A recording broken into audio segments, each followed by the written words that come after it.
automation field. This video will just highlight the main portions of the project that I was working on.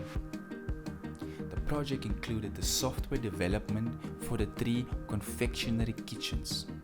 The software environment that I used was Siemens TIA Portal version 15.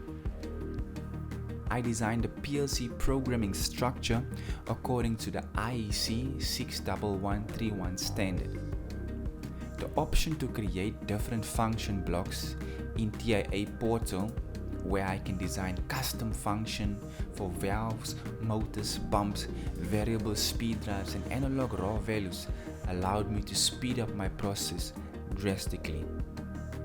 This allowed me to do fault finding in a more efficient way, as my PLC program was already structured accordingly. The system included a batching unit that mixed the raw ingredients according to the specified recipes. The batching tank was mounted on load cells that allowed me to measure the weight of each raw product that was being poured in. I also designed a mathematical measuring sequence that calculated the actual value versus the set point value. The overall system included 3 HMIs, and each HMI controlling its own separate components. One of the major features in the development of the HMI was the ability to create faceplates for the different field devices.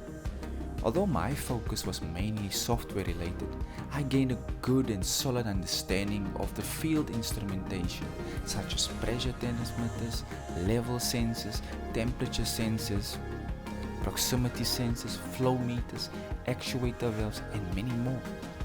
I believe this project gave me a solid foundation in the industrial automation field, where I can just further build my experience on the things that I currently know.